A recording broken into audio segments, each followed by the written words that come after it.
Hello everyone and welcome. Make a cup of your favorite drink and get comfortable because this is a wonderful time for news stories from YellowCat. Send your own stories in the comments below and maybe they'll be in our new video. Lawyers who read wills to families. What is the most interesting, bizarre, offensive, surprising thing you have had to read out loud? I know you're looking for lawyers and whatnot, but here, have my mediocre will story anyway. My great-grandmother left her daughter just $1 and not a single penny more, so help me God. This was before I was born, but my grandmother, not the daughter with the dollar, said that when they all read the will, her sister had a full-blown temper tantrum and no one heard from her since. I guess she had it coming. When I was a clerk in law school at the State Court of Appeals, the adult children of a rich woman tried to invalidate the will. Basically, the woman was worth about $8 million and all the children were working professionals earning 6 or 7 figures. Well, the woman had used the same hairdresser for multiple years and left a considerable amount in a trust for the hairdresser's children's education. The remainder of the estate was given to different charities. Basically, the kids were mad they didn't get a cut. I once had to tell the son of the deceased that his mother's priceless boy with apple painting was willed to a hotel concierge. My estate planning professor told us about a guy who had 2 families, neither of which knew about the other until it was time to read the will. This wasn't like a love child / mistress type scenario, both were nuclear multi-kid families.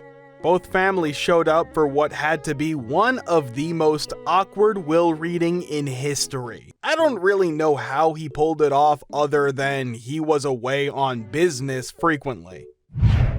To my daughter Annie, who created my beautiful granddaughter Jane, and her dear 4th husband John, who laid hands on my Jane, I leave $1, you money-grubbing bees. To Jane, I leave all of my monetary assets, save $5,000 and my best gun, which I leave to my son Bill on the condition that he beats John bloody during the time between my funeral and my burial. Jane, bail your uncle out of jail, please. Other than names, this is the exact wording of a great-uncle's will, part of it anyway. At age 9, Jane told her mother that John had M'd her, and her mother told her she deserved it for being an S. So great-uncle took Jane in and raised her, and his 2 kids got exactly what it says. His son also got a truck and technically a house, although he only kept it until Jane was a legal adult and could afford the tax on it. Bill got full custody of Jane when his father died, and he put every penny of her money into a trust fund to mature when she was 25 because he felt like his sister would try to get the money. He was right. And in case anyone wondered, yes, Bill got his $5,000. He didn't get arrested though because John had a warrant on him, so they didn't dare call the cops. Bill did kindly inform the police of his whereabouts a few weeks later. We had a client itemize his rock collection in his will, including directions that certain rocks be deposited in certain rivers across Canada. I used to work for an accountant, and we used to make wills as well. An old man, probably around 70, left all his money to his mistress while his wife only got the goldfish. I had to tell him that if his wife contested it, she would most definitely win. He said he didn't care. We did a little section on law while doing my accounting degree, and to my knowledge, the wife has a high chance of winning the case. Example, if all he had was furniture in the house and the house itself, then the wife would get it all regardless of what the will said. Just to clear up confusion, I'm from Australia, not USA. Lawyer here. I once amended a will for a doctor in which he disinherited his son by removing everything he had intended to bequeath and replacing it with a manure spreader. I didn't ask any questions because changing a will is an easy thing to do. But one day, that doctor will die and his son will have essentially be told to eat S. We had a client who was a widowed farmer who owned several heavy equipment, Caterpillar trucks, etc. He had 2 sons who were already working with him at the farm and a daughter who was working in the city. He willed the heavy equipment to the daughter, When asked why, since this equipment were essential to the farm, he said that the farm was to go to his kids equally, but his girl needed to know he always wanted her to join their venture and dispel her notions of alienation because she was a girl. Not me, but my friend's father's father died, and he said when the guy reviewed the will with his lawyer and his sister, it said to give 100% of the assets to his sister. He said he had no idea why his father did that. He wasn't on bad terms or anything. It was shocking to him. The sister didn't share anything with him either, and they were on pretty good terms before that. Oh dear, my first not me but a friend post. Someone had left an entire golf course that he owned and managed in secret to his son. They were avid golfers, but always went to another course. I still don't know why someone would lie about owning a golf course. To my wife, I leave her lover and the knowledge that I was never the fool she thought me. To my son, I leave the pleasure of working for a living. For 25 years, he thought the pleasure was all mine. Best diss ever. Was in my wills and trust book in law school as an example of people talking S in their wills. You're supposed to discourage them as lawyers from doing so.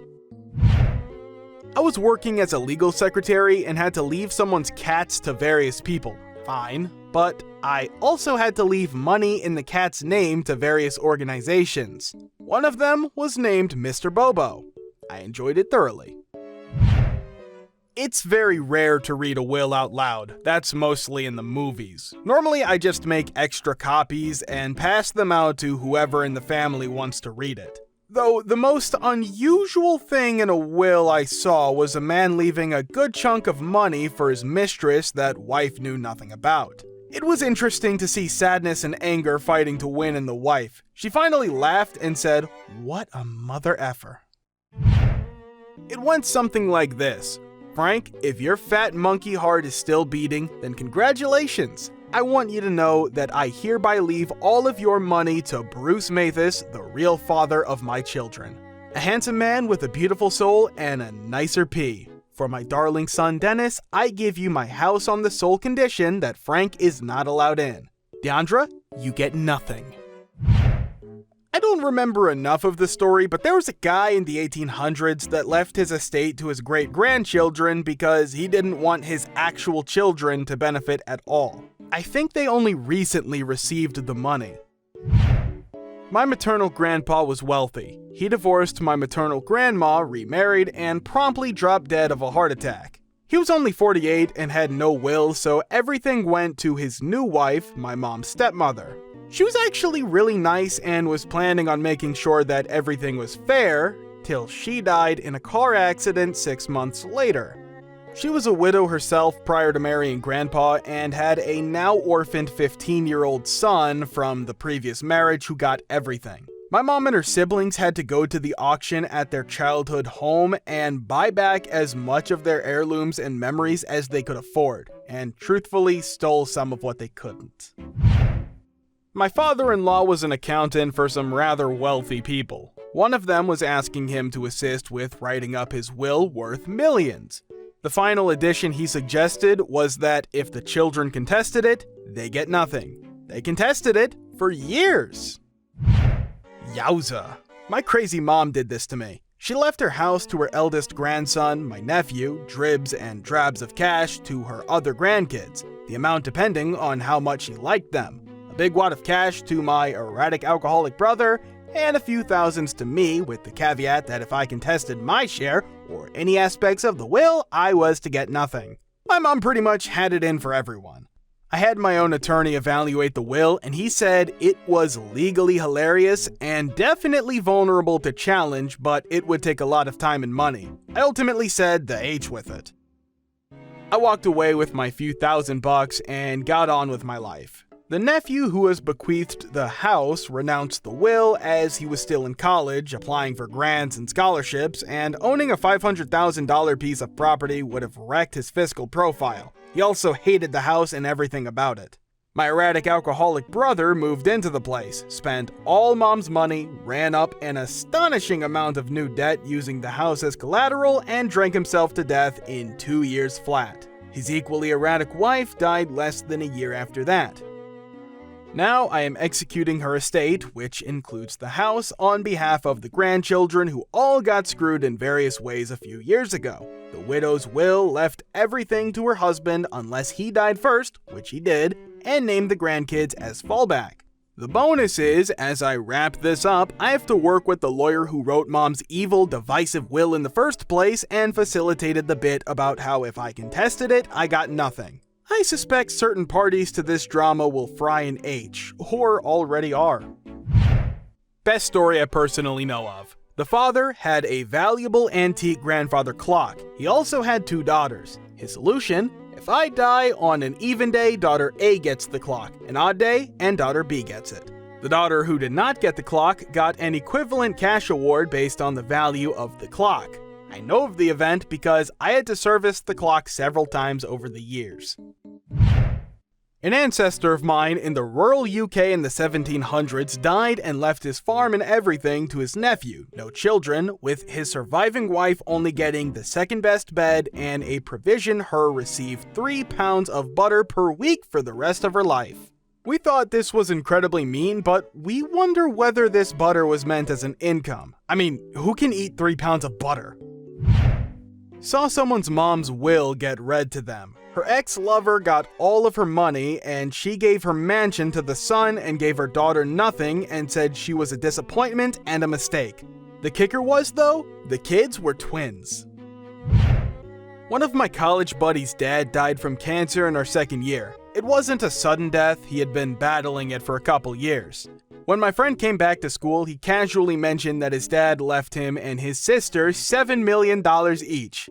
Turns out his dad had hit the lottery before my friend was born, invested/put all the money away to help pay for college/high school. His mom got a nice chunk of change also. He grew up thinking they were just ordinary middle-class family.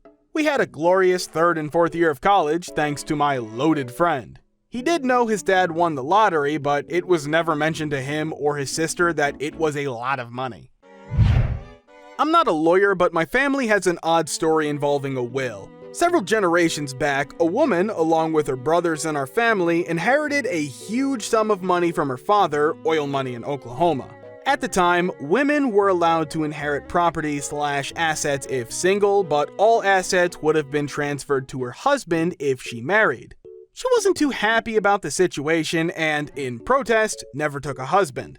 She had a few friends over the course of her life and lived a very comfortable life until dying of old age. At which time, her estate was divided amongst all of the female descendants in the family.